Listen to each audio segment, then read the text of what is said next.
That's my fancy opening. Everybody, thank you for joining me in. It's time for Astrology in the News. Today is March 9th, 2018. And boy, I got some pretty interesting stuff for you today. So, of course, Stormy Daniels was in the news. And then, of course, Trump stole her thunder. So, pretty amazing stuff what's going on, especially this month. So Jupiter, by the way, happy Jupiter retrograde. It just went retrograde today. So it's going to be retrograde in the sign of Libra now for 4 months. Then it will go stationary direct, and then it will transit out of Libra by the end of the year. So very interesting stuff. I think around November is when it's going to be leaving the sign of Libra. So time for yogic wisdom of the day, brought to you by the great Mahatma Gandhi. If we want to reach real peace in this world, we should start educating children. Epic fail. At least Tide is making some money off of this stuff. So to start it out, Barack Obama is going to produce a show on Netflix, right? So I guess he called Netflix, called them, and was like, hey, I want to do it now. That's a terrible Barack Obama oppression. Yeah, that was a Freudian slip. Now that was a terrible Barack Obama impression. But he's going to produce a Netflix show, and it's going to be called How I Never Met My Brother, because he probably has never met him. I don't even know if he's been to Kenya. Well, maybe he's been in Kenya. Anyway, so let's take a look at Barack Obama's chart. So the fascinating thing about Barack Obama is we don't have a birth time for him either. However, many astrologers have ratified his chart and they put him as a Capricorn ascendant. So this is really one thing that's fascinating about Barack Obama is that he has a retrograde debilitated Jupiter in the sign of Capricorn. So generally, when Jupiter is placed in the sign of Capricorn, it's considered debilitated, right? However, when a planet is retrograde in a sign of debilitation, it's called Nich Banga, which is the cancellation of the debilitation. So what this can bring is sudden rises and falls in life. And so if we remember Barack Obama, he was elected senator just in 2000 and I think it was 2004, just a few years before he became president. So he really came out of nowhere, and he was pretty much a dark horse in the Democratic primary.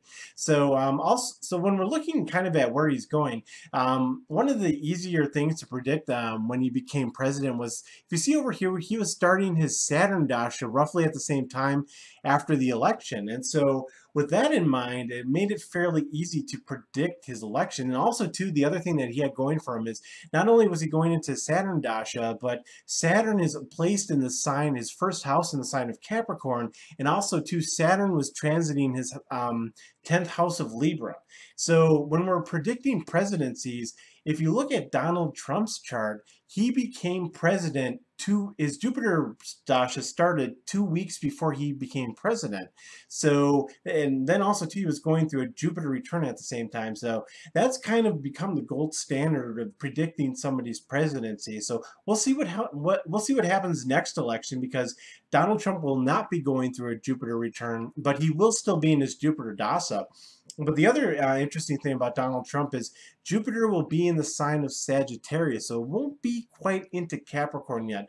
If it were going into the sign of Capricorn, I would say that it might be debilitated and that would hurt Trump. But we're really going to have to see who his challengers are when it comes to 2020, so it's going to be very fascinating.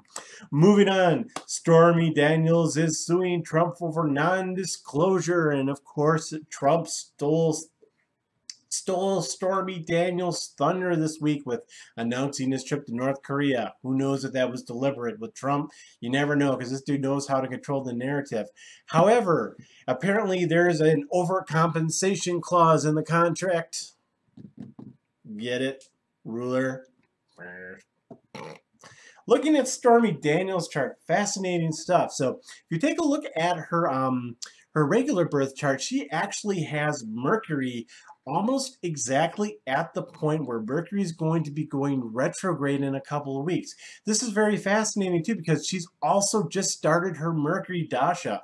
When I opened her chart, now don't have a birth time for Stormy Daniels exactly, but if we go by her moon placement, her moon is in the sign of Libra, and this puts Mercury in the 6th house, just started the Mercury dasha, and Mercury is going retrograde, okay? This is the house of fights, the house of enemies. So having a Mercury, a retrograde Mercury here, this is actually too, Mercury represents her 12th house and her, let's see, 12th and 9th house. So 12th, the Lord of the 12th and the 6th isn't necessarily a good thing. So I don't think she's going to win this litigated battle. And even if she does win, it's going to be a Pyrrhic victory, meaning that it's not going to bring her the fame that she's seeking. So let's see. Also looking at her chart, I don't see any major fixed stars in here, but now Stormy Daniels is also extremely rich, not a poor woman.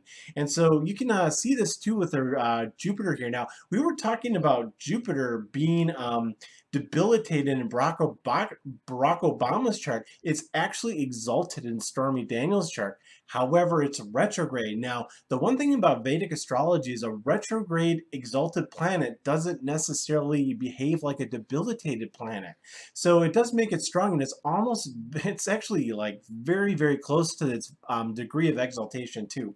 Let's see, Venus here is in the sign of Capricorn, so these two are opposed to each other. Let's see, it's her moon. Her moon's not in too bad of a position there.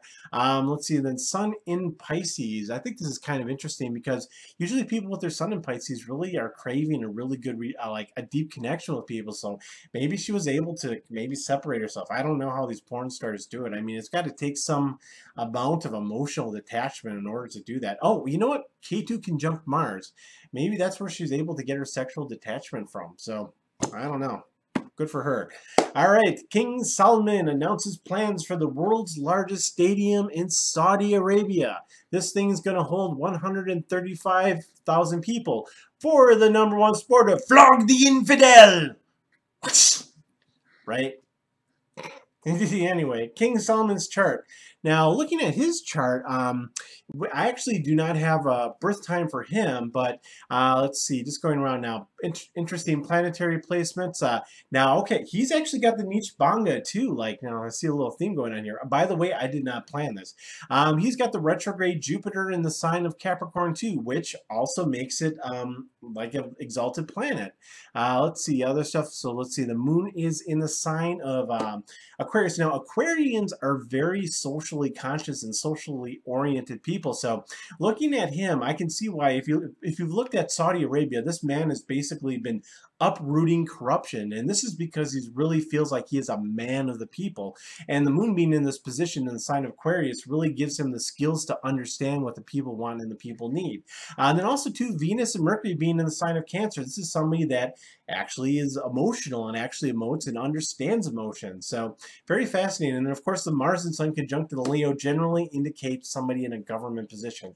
So just remember that the signs of government are going to be Aquarius and Leo, but they represent different aspects of it. So Leo represents the leadership in government, and then Aquarius represents the people. So but they're two sides of the same coin. So when you see people that have really, like, say for instance a Saturn in the sign of Aquarius, that's really going to really push them toward government service. So all right, that's all I had for you today. I hope you enjoyed it, and of course like and share and come back for more, because I will be making more videos, and as I promised, I will be trying to make the astrology of the Russian collusion narrative video, because that goes way back to 2008, and I think you will find that very interesting. So thank you for joining me, and everybody have a great day.